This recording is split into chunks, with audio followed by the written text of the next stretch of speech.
देश के 14वें राष्ट्रपति के तौर पर नए महामहिम रामनाथ कोविंद ने ले ली है शपथ और इस तरह से देश को 14वां राष्ट्रपति मिल चुका है रामनाथ कोविंद के रूप में। लेकिन सबसे महत्वपूर्ण बात जो हमें केंद्रीय कक्ष यानी कि सेंट्रल हॉल में नजर आई, आपको बता दें शपथ लेने के बाद जब वो नीचे की ओर उतर रहे थे उस समय पहले भारत माता की जय के नारे लगे और उसके बाद सेंट्रल हॉल में जय श्री राम के भी नारे लगे।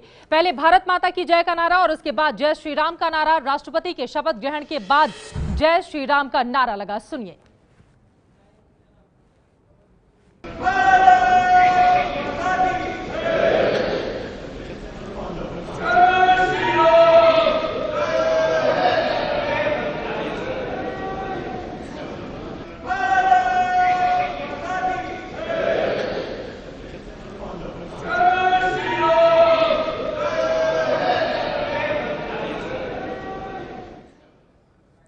तो पहले भारत माता की जय और उसके बाद जय श्री राम का नारा केंद्रीय कक्ष से आप तस्वीरें देख रहे थे।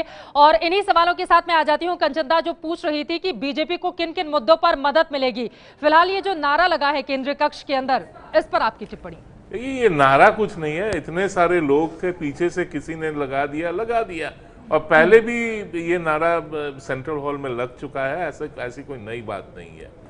लेकिन जहां तक सरकार और नए राष्ट्रपति की बात है, ये 3 इश्यूज पर ये देखना पड़ेगा। एक है अगर सरकार को कोई अध्यादेश लाना पड़े जी, कोई उपाय नहीं है, तुरंत लाना पड़े और सेशन तक रोक नहीं सकती है सरकार बिल लाने के लिए, तो फिर ये आसान रहेगा। राष्ट्रपति जो है वो ज़्यादा सेंसिटिव रहेंगे सरकार के प्रति, ये एक हो सकता है। दूसरा है कुछ राज्यों के बिल्स जो हैं जी, वो यहाँ पर राष्ट्रपति भवन में फंसे पड़े हुए हैं।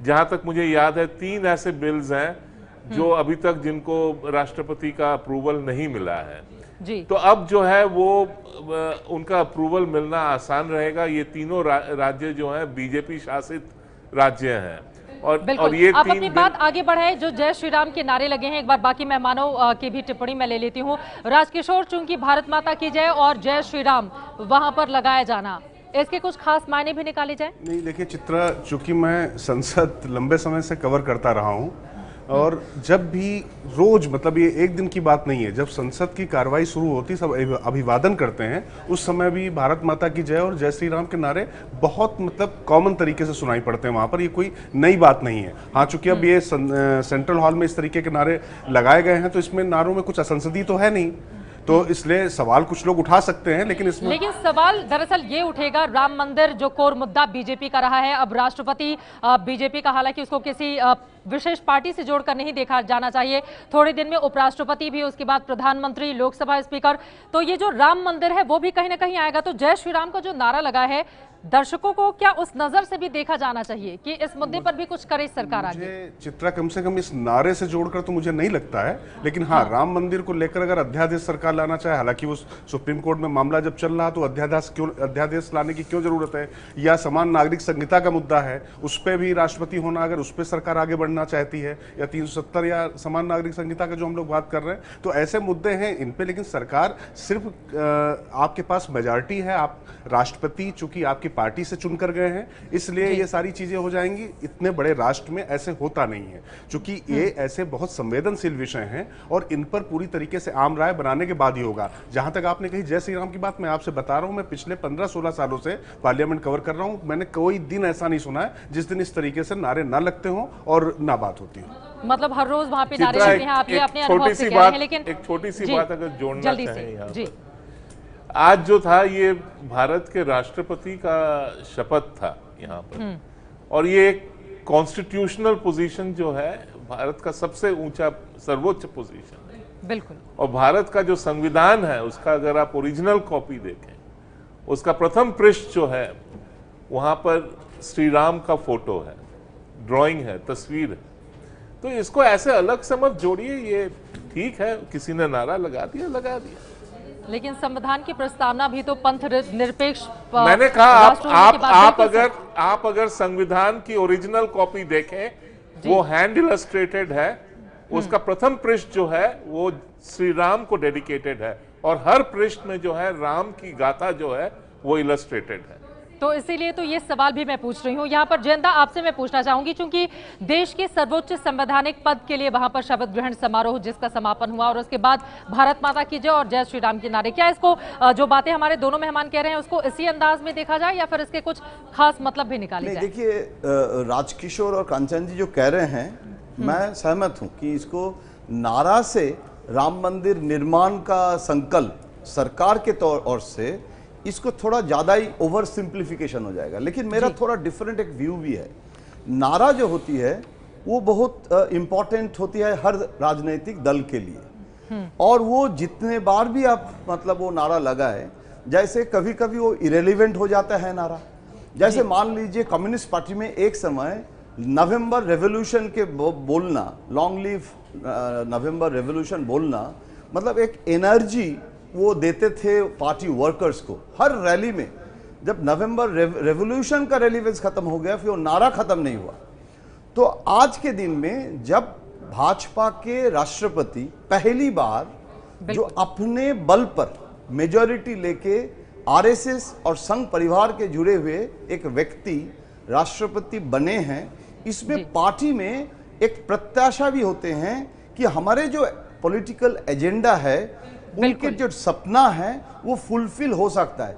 तो जो ये जो नारा है ये सेंट्रल हॉल की नारा नहीं है, पूरी देश में संघ परिवार के लोग आज ये नारा जरूर दे सकते हैं। और इसमें कोई असंसदीय मैं ये भी नहीं कह रहा हूं, लेकिन ये नारा को भी एक सोशियोलॉजिकल स्टडी करने का विषय है कि आज के दिन में ये नारा का कॉन्टेक्चुअल रेफरेंस डिफरेंट है। प्रतिभा पाटिल जब राष्ट्रपति बने थे और उस समय जय श्री राम नारा लगाना और आज के दिन में ये नारा लगाना, इसमें थोड़ा अंतर भी है। अपने जो कॉन्स्टिट्यूएंसी है उसमें जो एक डायनामिज्म, वाइटलिटी दिखाई दे रहे हैं, उसका भी एक सिंबॉलिक जो प्रतीक है वो भी मुझे इसमें दिखाई देता है।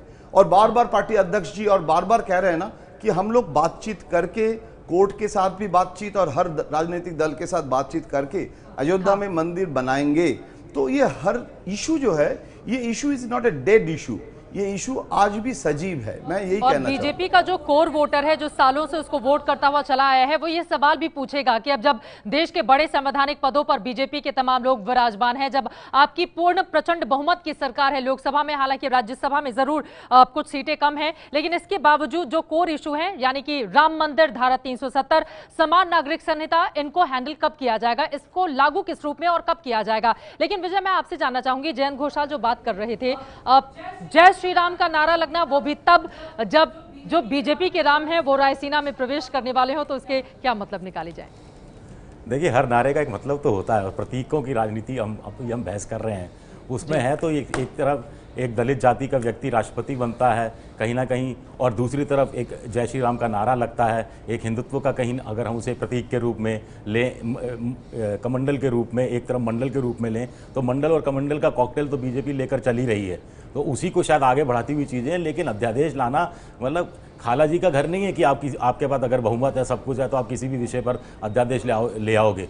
धारा 370 है मान लीजिए, या राम मंदिर वाला इश्यू, राम मंदिर का तो खैर सुप्रीम कोर्ट में मामला चल रहा है। हमारे यहाँ सुप्रीम कोर्ट भी ये नाम की भी एक चीज़ है जो आप जिक्र कर रही थी कि लोगों में ये उम्मीद करेंगे कि अब बीजेपी का राष्ट्रपति हो गया, विचारधारा का बीजेपी का ही प्रधानमंत्री हो गया, प्रचंड बहुमत हो गया। तो हमारे यहाँ अगर आप स्क्रीन के नीचे देखिए तो अभी मैं देख रहा था कि कुछ लोगों ने अभी से लिखना भी शुरू कर दिया है कि अब हम उम्मीद करते हैं कि धारा 370 और राम मंदिर को लेकर मोदी सरकार अध्यादेश लाएगी, जिसको कि राष्ट्रपति कोविंद जो हैं वो उसको पास कर देंगे, उसको हस्ताक्षर अपने कर देंगे। तो इस तरह की उम्मीदें तो हैं और यही उम्मीदें हैं। इसी उम्मीदों को लेकर अगर कोई राजनीतिक पार्टी उसे अपना सियासी नफा नुकसान से जोड़ने की कोशिश करे तो ठीक। बिल्कुल सही कहा आपने, और कई बड़ी बातें भी विजय विद्रोही की ओर से बताई गई हैं। ये है एबीपी न्यूज, आपको रखे आगे।